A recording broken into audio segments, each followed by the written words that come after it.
আসসালামু আলাইকুম, লাকি সেভেনে সবাইকে স্বাগতম। আজকে একটি সুন্দর ব্যাচ তৈরি দেখাবো বা গলার রকেট তৈরি দেখাবো। প্রথমে আমি পাঁচটি পাঁচটি করে 15টি গোল্ডেন কালার পুঁতি, এরপরে দুটি সাদা পুঁতি নিয়ে নিয়েছি। এরপরে আমি উপরে দেখেন সবার উপরে তিনটি পুঁতি গোল্ডেন কালার পুঁতি নিয়েছি। এরপরে আমি যে তিনটি গোল্ডেন কালার পুঁতি নিয়েছি এখান থেকে উপর থেকে শুরু করব। একটি গোল্ডেন কালার পুঁতি বাদ দিয়ে আমি একটি লাল, একটি ডিপ লাল কালার পুঁতি নিয়ে নিব। এবার যেখানে সাদা পুঁতি দিয়েছি সেখানে দুটি সাদা পুঁতি দিব, আবার একটি গোল্ডেন কালার বাদ দিয়ে আরেকটি গোল্ডেন কালার পুঁতির মধ্যে লাল গোল্ডেন কালার পুঁতিগুলো নিয়ে নেব।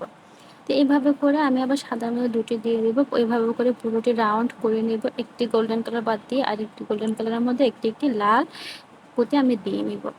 এরপরে আবার দ্বিতীয় রাউন্ডের মধ্যে আমি যে জায়গাগুলো যে গোল্ডেন পুঁতিটি বাদ দিয়েছি ওই গোল্ডেন পুঁতির মধ্যে আমি আবারও লাল পুঁতি দিয়ে দিব, লাল গোলাপের মিক্স। এটা এটা একটি ডিপ কালারের পুঁতি।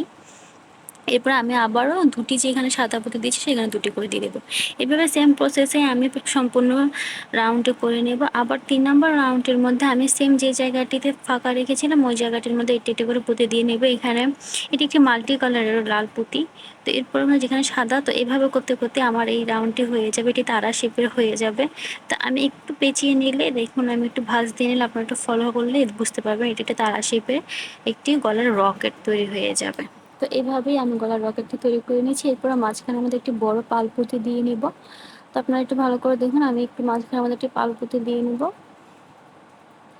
এরপরের প্রসেসের মধ্যে হচ্ছে যে আমি উপরে একটি যে কোনো আপনারা আপনাদের পছন্দ মতো একটি ফিতে লাগিয়ে নিতে পারেন। তো আমি ফিতের জন্য একটু ঘর করে নিয়েছি 2 পুঁতি দিয়ে। তো এরপরে আমি উপরে একটি ফিতে লাগিয়ে নেব। তো এইভাবে আপনারা গলার বা হাতের ব্যাজ বা আপনার যে জামার বর্ডার আছে না, জামার বর্ডারের পিছনে লাগাতে পারবেন। আপনারা এটি ট্রাই করে দেখতে পারেন।